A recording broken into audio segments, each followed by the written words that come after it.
There are few things in life that we make so scary and alien to our own lives, such as death.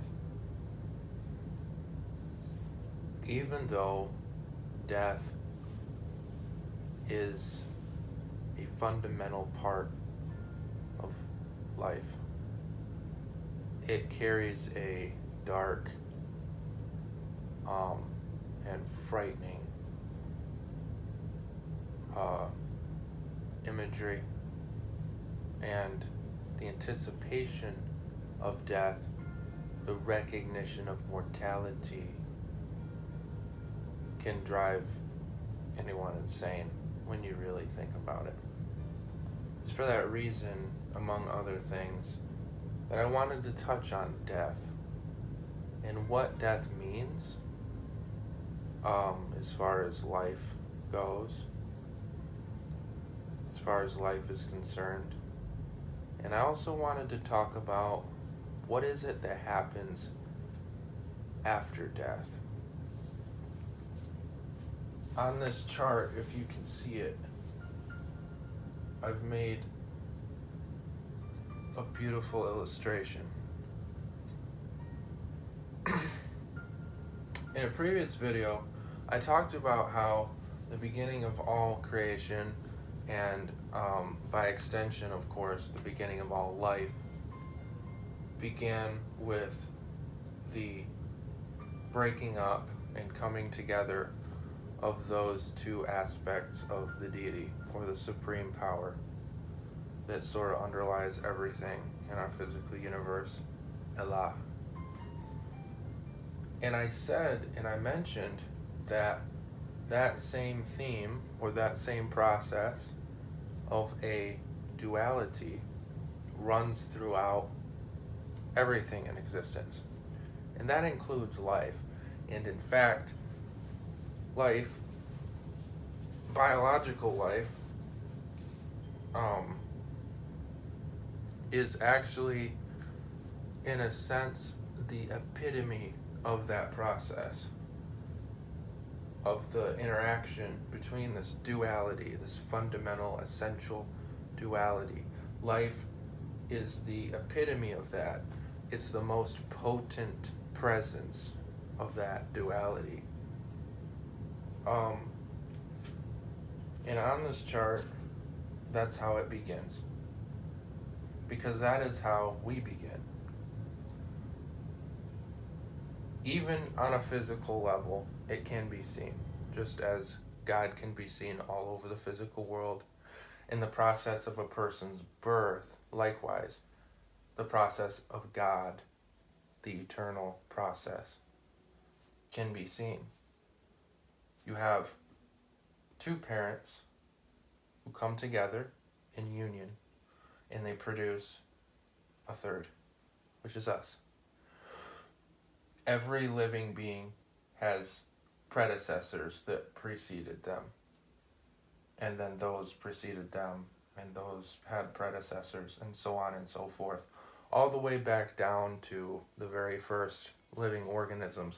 I mean, these little dots don't represent by a long shot the amount that has passed, but you get the picture. So there's you. You're born. You spend your life. You grow. You have the experience of this life on this planet. You suffer pain. You experience pleasure.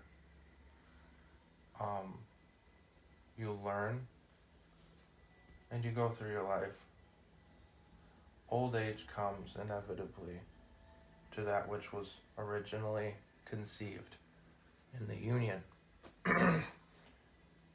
And when old age has finally taken its toll,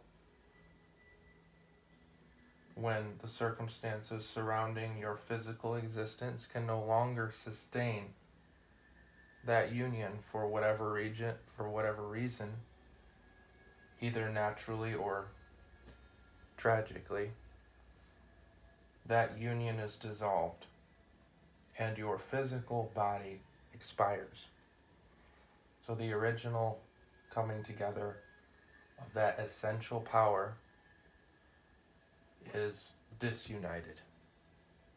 And that is the fundamental reason things die. The passage of time begins with the union, and as time passes, that union gradually separates, unless, like I said, with the exceptional cases of unfortunate or tragic loss of life, where old age, the luxury of growing old, is denied for whatever reason. But the end result is the same. When your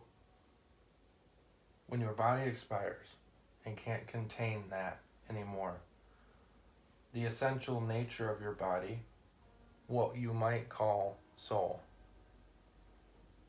the essential you that you are, the core of your being, passes and moves on to the next.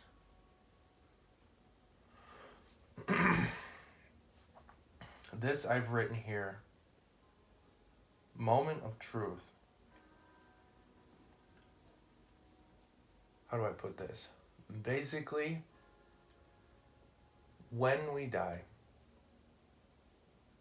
we become not just witness or listeners of, but that we experience the absolute truth of things. How things actually are, for what they've always been. We experience, and it's really hard to put into words. We experience things, as I said before with the previous video, how there's this natural order, how this world, nature, and then there's the ultimate order, what all of this is going toward. Basically, the moment of truth is when our essential being meets that ultimate order of God, that thing which is the resolution of all things.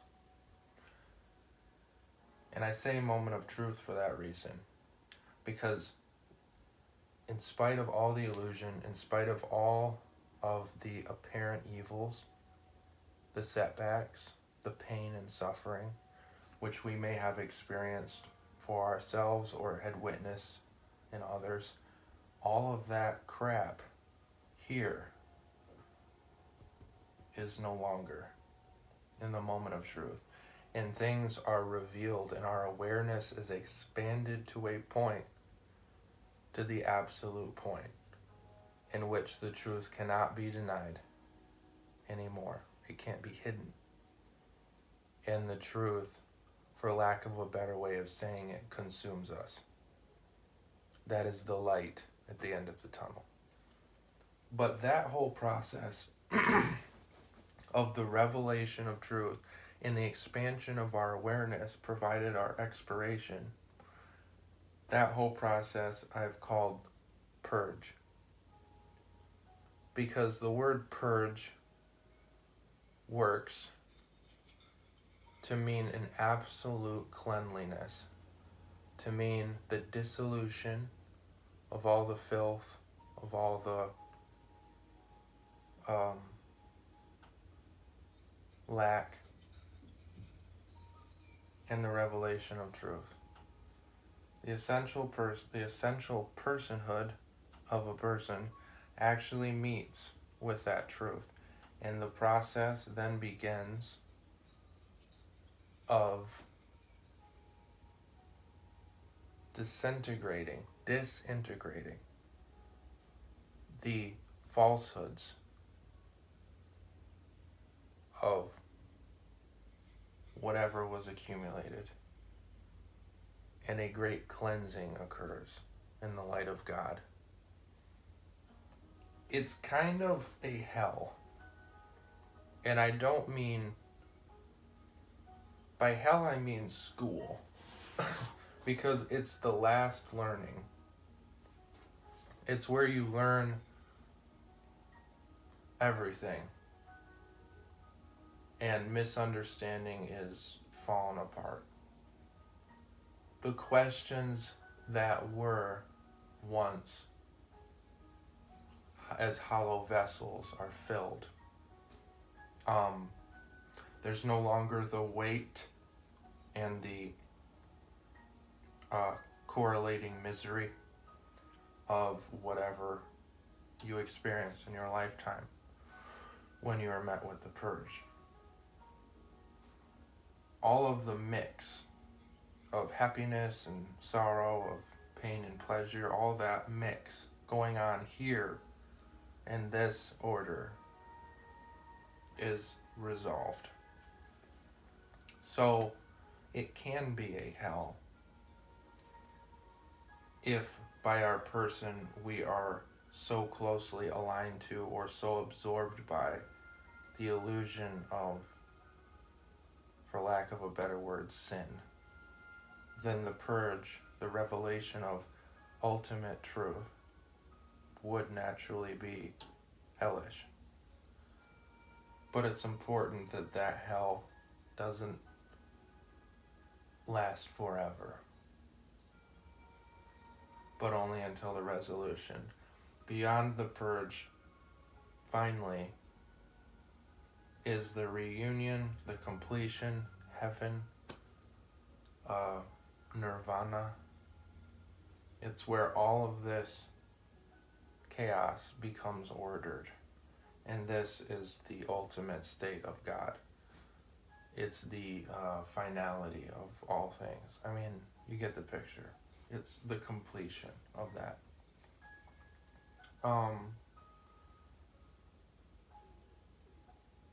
What's far more important, though, is to realize that death has adopted its own spookiness and its own individual prevalence, which ought not be there, because death and life, conscious life, are really the same thing. It might sound cliche to say, but they are the same process, because things passing or things disintegrating must be so. The new can come about. If it weren't for my predecessors, I wouldn't be here. If it weren't for the sacrifices that the past has made, including physical death or expiration, many things would not be possible that are. So I think it's a wise aspect of faith to not put such a spook onto the notion of our mortality. And it's also important during this lifetime, to not die before you're dead, to not give up on that essential vitality which originally authored us all, to not surrender ourselves to any sort of dry and dead lifestyle, to not be taken by the waves of this world's sensation, the chase of fleeting things,